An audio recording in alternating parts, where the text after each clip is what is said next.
Kenalkan, nama saya Reta Rosalina Luis dari kelas MJ701, ingin mempresentasikan tentang kegagalan berulang proyek food estate di Kalimantan Tengah.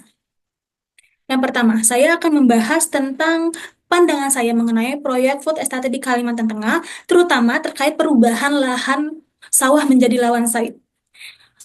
Dari proyek ini saya tidak setuju dikarenakan perubahan lahan sawah menjadi kebun sawit memiliki dampak negatif.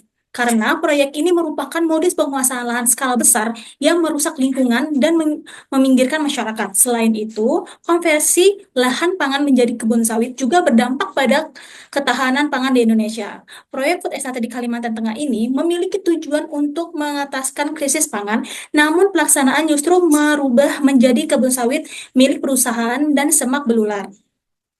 Hal ini menimbulkan keraguan tentang keberhasilan proyek tersebut dalam mencapai tujuannya. Berdasarkan data dari Sawit Watch tahun 2015, luas lahan pangan yang berubah menjadi perkebunan sawit mencapai 698.566 hektar. Oleh karena itu, perlu dilakukannya evaluasi dan perbaikan dalam pelaksanaan proyek food estate ini. Pemerintah harus memastikan bahwa proyek ini tidak hanya menguntungkan koperasi besar, tetapi juga memperhatikan kepentingan masyarakat dan lingkungan. Yang kedua, isu tentang bisnis yang muncul dalam proyek food estate di Kalimantan Tengah terkait greenwashing yang tidak sesuai dengan kenyataan dan nilai-nilai atau prinsip etika bisnis yang kurang dipenuhi dalam proyek ini. Beberapa isu bisnis yang saya analisis terhadap proyek food estate di Kalimantan Tengah. Yang pertama, tentang isu etika bisnis, yaitu greenwashing. Klaim ketahanan pangan yang tidak sesuai dengan kenyataan, karena perubahan lahan sawah menjadi kebun sawit berdampak negatif pada pertahanan pangan. Penipuan publik, pemerintah dan perusahaan tidak transparan tentang tujuan sebenarnya proyek tersebut, menyebabkan kesalahpahaman publik. Pengabaian hak masyarakat, perubahan lahan sawah tanpa persetujuan dan kompensasi yang memadai bagi para masyarakat tersempat. Lalu ada kerusakan lingkungan. Konversi lahan sawah menjadi kebun sawit berdampak pada kerusakan ekosistem dan kehilangan biodiversitasnya. Lalu, nilai dan prinsip etika bisnis yang kurang dipenuhi dalam kasus ini. Yang pertama ada transparansi, kekurangan informasi yang akurat dan jujur tentang tujuan dan dampak proyek. Lalu ada akuntabilitas, tidak ada pertanggungjawaban yang jelas dan dampak proyek tersebut. Lalu ada keadilan, masyarakat setempat tidak mendapatkan kompensasi yang adil. Ada kewajiban sosial, proyek tidak memperhatikan kepentingan masyarakat dan lingkungan. Integritas, perusahaan dan pemerintahan tidak menjaga komitmen untuk ketahanan pangan. Penghormatan hak asasi manusia, masyarakat atas tanah dan sumber daya alam diabaikan dalam proyek ini, serta ada pengelolaan lingkungan, kurangnya perhatian terhadap dampak lingkungan. Lalu kita akan membahas tentang saran konkret untuk pemerintah atau pihak terkait agar proyek food estate di Kalimantan Tengah tentang perubahan lahan sawah menjadi kebun sawit ini bisa lebih bertanggung jawab secara etika dan lingkungan. Lalu langkah-langkah yang bisa dilakukan untuk memastikan proyek ini sesuai dengan tujuan awal. Yang pertama, saya akan memberikan rekomendasi penyelesaian untuk proyek food estate di Kalimantan Tengah. Rekomendasi etika, itu ada transparansi, buatlah rencana proyek yang jelas dan terbuka untuk umum. Lalu ada partisipasi masyarakat, libatkan masyarakat dalam proses pengambilan keputusan. Kompensasi yang adil, berikan kompensasi yang memadai bagi masyarakat yang berdampak pada proyek ini. Lalu ada penghormatan hak asasi manusia, pastikan hak masyarakat atas tanah dan sumber daya alam dihormati. Lalu ada pengawasan independen, bentuklah tim pengawasan independen untuk memantau proyek. Lalu ada rekomendasi lingkungan. Ada AMDAL, lakukan AMDAL yang komprehensif sebelum proyek dimulai. Lalu ada pengelolaan sumber daya manusia, sumber daya alam, pastikan pengelolaan sumber daya alam yang berkelanjutan. Penggunaan teknologi ramah lingkungan, gunakan teknologi ramah lingkungan dalam proses produksi. Penghijauan, tanam kembali vegetasi yang hilang akibat proyek tersebut. Lalu ada pengelolaan limbah, pastikan pengelolaan limbah yang tepat. Lalu ada rekomendasi ketahanan pangan. Evaluasi kebutuhan pangan. Lakukan evaluasi kebutuhan pangan rasional dan lokal. Dua, pengembangan sistem pertanian terintegrasi. pengembangan sistem pertanian terintegrasi yang mencakup tanaman pangan dan palawija. Penggunaan teknologi pertanian modern. Gunakan teknologi pertanian modern untuk meningkatkan produktivitas. Lalu ada pengembangan industri pengelolaan pangan. Kembangkan industri pengelolaan pangan untuk meningkatkan nilai tambah, serta ada pengawasan kualitas pangan. Pastikan pengawasan kualitas pangan yang ketat. Lalu ada langkah-langkah yang bisa dilakukan untuk memastikan proyek ini sesuai dengan tujuan awal. Pertama, itu ada perencanaan yang matang. Buatlah rencana proyek yang matang dan terstruktur. Lalu ada kerjasama dengan masyarakat. Alihkan kerjasama dengan masyarakat untuk memastikan kesadaran dan partisipasi. Lalu ada pengembangan kapasitas. Pengembangan kapasitas SDM untuk mengelola proyek. Lalu ada pengawasan dan evaluasi. Lakukan pengawasan dan evaluasi proyek secara teratur. Serta penggunaan teknologi informasi. Gunakan teknologi informasi untuk memantau dan mengelola proyek. Dengan menggunakan langkah-langkah ini, proyek food estate di Kalimantan Tengah dapat lebih bertanggung jawab secara etika dan lingkungan, serta dapat benar-benar berkontribusi pada ketahanan pangan.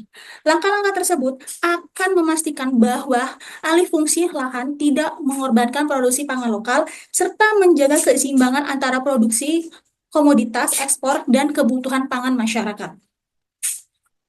Lalu kita akan membahas tentang undang-undang yang relevan di Indonesia terkait pemanfaatan lahan untuk ketahanan pangan, konversi lahan, dan perlindungan lingkungan, dan bagaimana pihak terkait dapat menyelesaikan langkah-langkah mereka agar sesuai dengan peraturan tersebut. Berikut, saya akan menjelaskan tentang peraturan pemerintah Indonesia terkait pemanfaatan lahan untuk ketahanan pangan, konversi lahan, dan perlindungan lingkungan. Yang pertama, peraturan pemerintah Undang-Undang Nomor 18 Tahun 2013 tentang pangan mengatur ketahanan pangan, pengolahan tahan, dan produksi pangan. Yang kedua, Undang-Undang Nomor 41 Tahun 1959 tentang kehutanan mengatur pengelola hutan dan konversi lahan.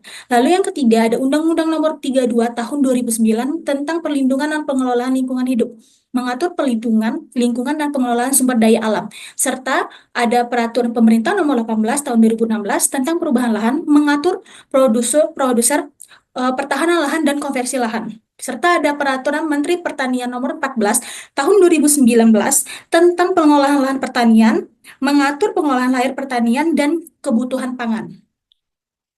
Lalu, langkah-langkah penyesuaian agar sesuai dengan peraturan tersebut.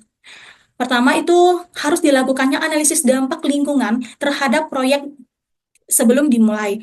Lalu ada memastikan perencanaan proyek sesuai dengan rancangan tata ruang wilayah, dapatkan izin dari pemerintah setempat dan Kementerian Pertanian, lalu ada melakukan pengawasan dan evaluasi proyek secara teratur, pastikan penggunaan teknologi ramah lingkungan dan pengelolaan limbah yang tepat, libatkan masyarakat dalam proses pengambilan keputusan, pastikan kompensasi yang adil bagi masyarakat yang berdampak, serta patuhi peraturan tentang penggunaan pestisida dan pengelolaan lingkungan. Dengan demikian, peraturan-peraturan yang ada, pihak terkait dapat membantu menjaga keseimbangan antara kebutuhan pemanfaatan lahan untuk ketahanan pangan, konversi lahan yang sesuai dan pelindungan terhadap lingkungan.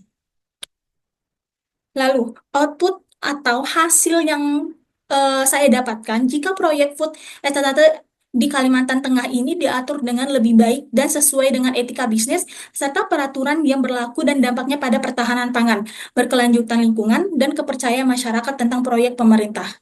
Yang pertama itu ada ketahanan pangan, ada meningkatkan produksi pangan nasional, mengurangi ketergantungan impor pangan, meningkatkan ketersediaan pangan yang berkualitas, mengembangkan sistem pertanian integrasi, meningkatkan ketahanan pangan lokal. Lalu ada keberlanjutan lingkungan, mengurangi deforestasi dan kerusakan hutan, mengurangi emisi gas rumah kaca, meningkatkan penggunaan teknologi ramah lingkungan, mengembangkan sistem pengelolaan limbah yang efektif, serta meningkatkan keanekaragaman hayati. Lalu ada kepercayaan masyarakat, meningkatkan transparansi dan akuntabilitas, mengembangkan partisipasi masyarakat dalam pengambilan keputusan, meningkatkan kompensasi yang adil bagi masyarakat berdampak, mengembangkan program pengembangan kapasitas masyarakat, serta meningkatkan kepercayaan masyarakat terhadap proyek pemerintah. Lalu, dampak ekonomi. meningkatkan pendapatan petani, meningkatkan keselamatan kerja, meningkatkan konservasi pada PDB nasional, mengembangkan integrasi kepengelolaan pangan, serta meningkatkan ekspor pangan. Lalu dampak sosial, meningkatkan kualitas hidup masyarakat, mengurangi kemiskinan, meningkatkan akses ke pendidikan dan kesehatan, mengembangkan program pengembangan masyarakat, serta meningkatkan kesadaran lingkungan. Lalu, indikator keberhasilan, meningkatkan produksi pangan, pengurangan deforestasi, meningkatnya kepercayaan masyarakat, meningkatnya pendapatan petani, serta mengurangi kemiskinan. Dengan demikian, proyek Food Estate di Kalimantan Tengah dapat menjadi contoh baik dalam pengelolaan proyek pemerintah yang berkelanjutan, transparan, dan bertanggung jawab, serta dapat mencapai hasil yang positif dalam hal ketahanan pangan, keberlanjutan lingkungan, dan kepercayaan masyarakat terhadap pemerintah. Proyek ini berpotensi tidak hanya meningkatkan kesejahteraan ekonomi daerah, tetapi juga menjaga keberlanjutan lingkungan dan memastikan bahwa ketahanan pangan tetap terjaga. Dalam jangka panjang, hal ini akan menciptakan sinergi antara pertumbuhan ekonomi, perlindungan alam, dan penguatan kepercayaan sosial terhadap kebijakan pemerintah. Sekian presentasi saya tentang kegagalan berulang proyek Food Estate di Kalimantan Tengah. Terima kasih.